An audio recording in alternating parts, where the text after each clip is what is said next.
The director's polished black car pulled up quietly to the narrow street, its glossy surface looking out of place among the weathered buildings and cracked pavements. He switched off the engine, letting silence settle before him like a curtain.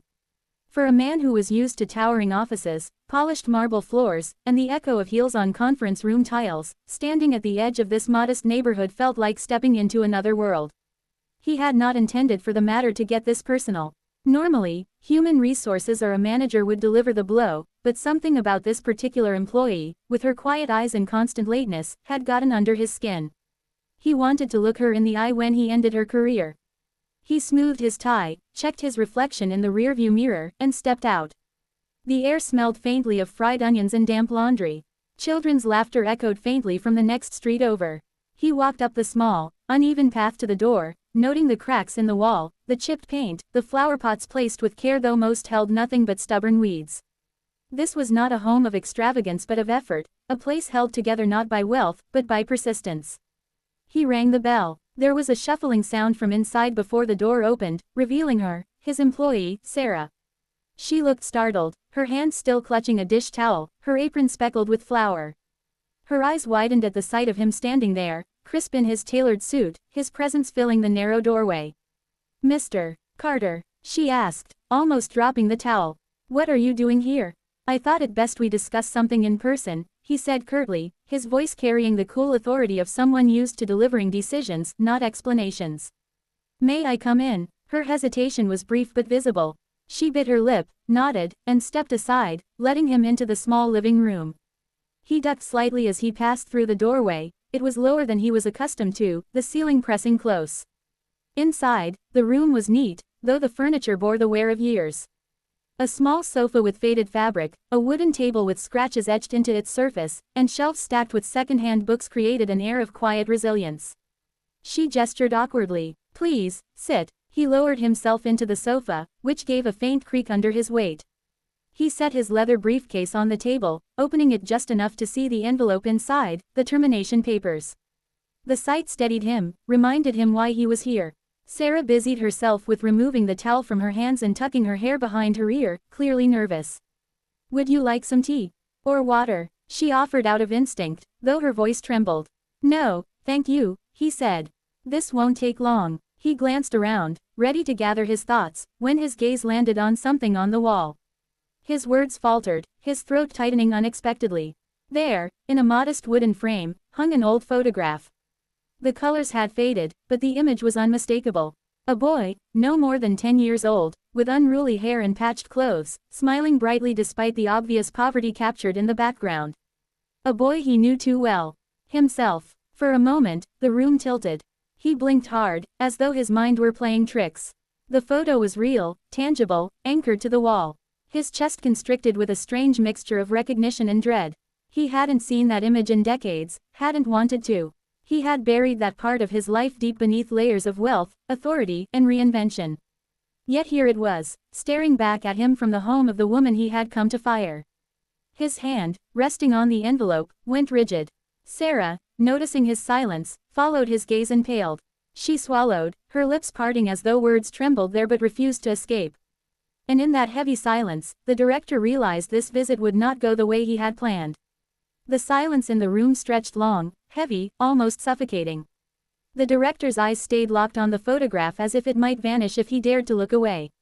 Sarah shifted uneasily, her fingers fidgeting with the hem of her apron, the nervous gesture betraying her awareness that he had noticed it. She cleared her throat softly, but he spoke first, his voice low, edged with disbelief. Why do you have that?" His tone was sharp, but underneath it trembled something unfamiliar to him, fear. Sarah froze, her lips pressing together before she finally whispered, "You recognize him?" His gaze snapped to hers, cold and piercing. "Of course I recognize him. That's me." He stood abruptly, the creak of the old sofa echoing like a crack in the room's fragile calm. He approached the wall, his polished shoes sounding almost intrusive on the small, worn rug. Standing before the photograph, he studied it closely, his heart thudding. The boy's smile seemed foreign now, a reminder of a life he had erased. Sarah's voice broke the silence, quiet but steady. "I wasn't sure you'd remember." He turned sharply. "Remember what? That picture was taken before I left that neighborhood. I haven't seen it in decades." "How do you have it?" Why is it here? Her hands twisted together, her eyes lowering as if ashamed to reveal the truth. My mother took it, she admitted. She kept it all these years. You probably don't remember me, but we lived next door. Our mothers leaned on each other back then, when things were hardest. The director blinked, his breath catching. Memories, long dormant, stirred reluctantly. A dim recollection of two children playing in dusty yards, of shared scraps of food, of laughter amid struggle. A girl's laughter, could it have been hers? He struggled to match the timid woman before him with the fragmentary image of a child who once stood by his side. He started, then faltered, something strange gripping his throat. You're saying, you're that little girl? Sarah nodded, her eyes glistening. We didn't have much, but you always shared what little you had. You gave me half your bread once when I was starving. You stuck up for me when the neighborhood boys tried to make fun of me. I never forgot. Her words struck him harder than any accusation could have. He turned back to the photograph, staring at the boy he used to be, and felt the chasm between that child and the man he had become. Back then, kindness had been natural, instinctive, not a weakness but a necessity. Now he was here, prepared to take away the livelihood of the very person who remembered him as a friend. He felt exposed, as if the walls of his carefully built persona were cracking. I didn't come here for this, he muttered, almost to himself. He reached for the envelope in his briefcase, gripping it tightly, as if it might anchor him back into the certainty of his role. I came here to fire you. The words hung cruelly in the air. Sarah flinched, but she lifted her chin slightly, her voice trembling but firm. I figured. You wouldn't drive all the way here for anything else. But now you know, and I suppose that makes it worse. Her quiet dignity unsettled him. He had expected pleading, excuses, anger even. Instead, she stood before him like someone who had already lost too much to be frightened of losing again. You kept that picture, he said slowly, his voice betraying confusion more than authority. Why? Her eyes softened, a faint smile tugging at her lips despite the tension.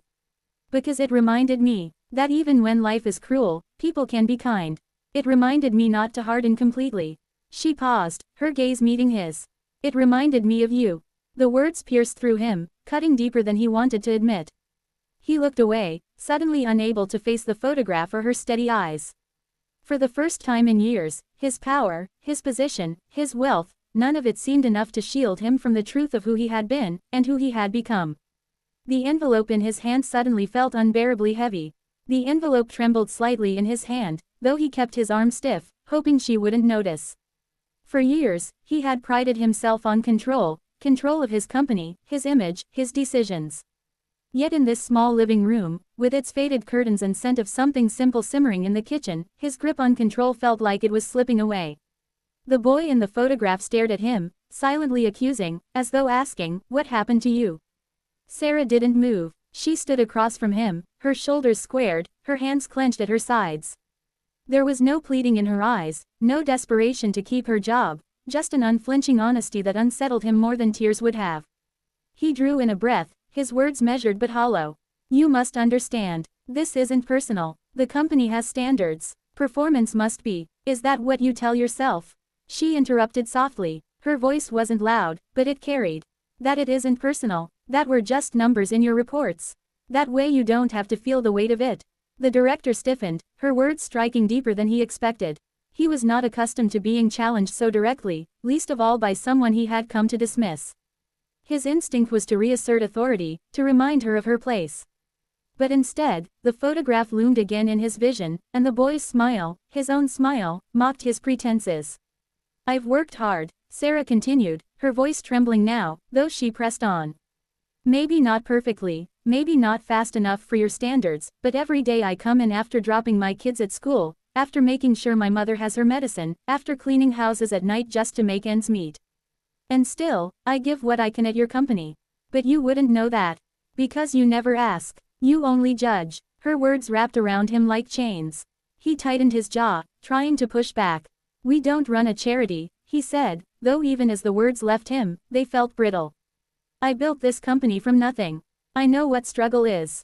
Do you? She cut in, her eyes flashing. Because the boy in that picture knew.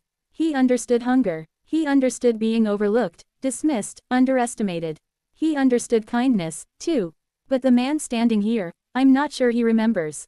The air between them thickened with unspoken truths. He felt the crack widening inside himself, the separation between who he was and who he had become. He wanted to argue, to defend himself, but no words came. Finally, he sat back down, the envelope still clutched but unopened. His voice dropped, almost a whisper. You think I don't remember. But I do. Every single day. I just buried it. Told myself it was weakness.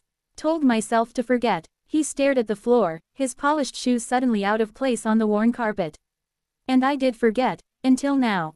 Sarah's expression softened slightly, but she didn't step closer. She gave him the space to confront the truth. He leaned back, closing his eyes for a moment. His life played out in flashes, his mother's tired hands, the hunger gnawing at his stomach as a boy, the way he swore he would never be powerless again. He had kept that vow, but in the process, he had cut out the very humanity that had once kept him alive. When he opened his eyes again, he saw her watching him, not with pity, but with a strange kind of patience, as if waiting to see what choice he would make. He placed the envelope on the table. His hand lingered there, torn. One gesture could end her career and preserve his hardened world. Another could unravel everything he thought defined him. For the first time in years, he hesitated, not out of strategy, but out of conscience. The envelope sat on the table between them like an accusation.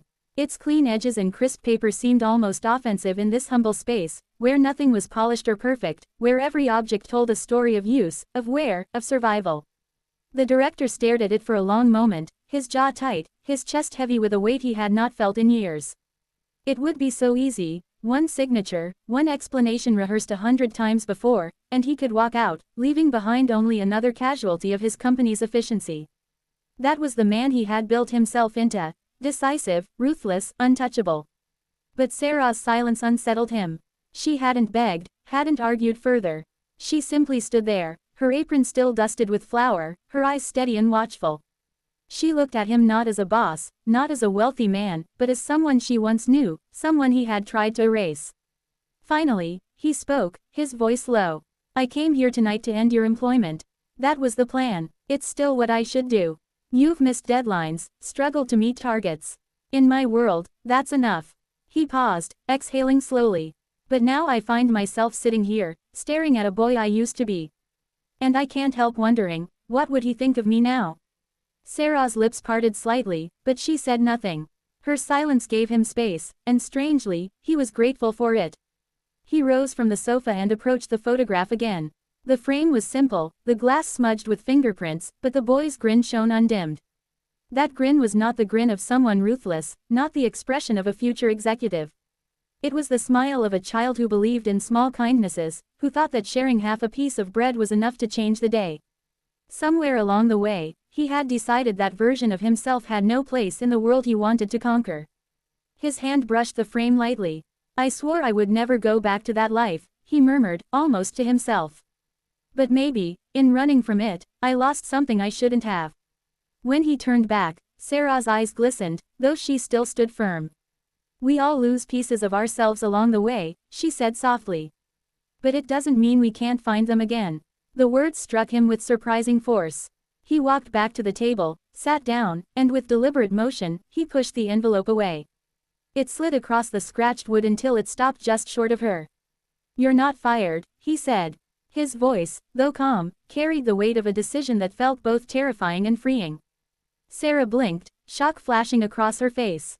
What? You heard me. His tone hardened, but not with anger, with resolve. You'll keep your job, and more than that, I need to rethink how I run things.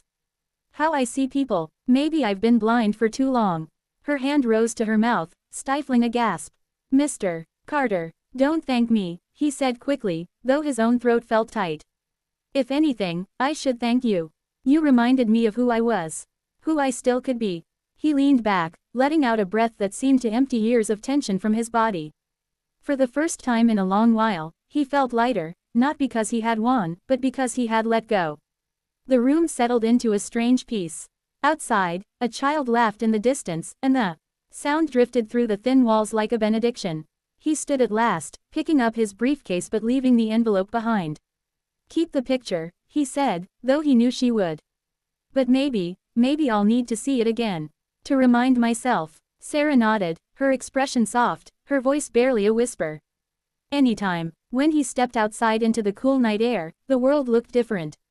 The street was still cracked, the houses still worn, but he saw them now not as reminders of what he had escaped, but of what had shaped him. The boy in the photograph walked with him as he returned to his car, not as a ghost of the past, but as a guide for the future. And for the first time in years, the director smiled, not for the world, not for appearances, but for himself.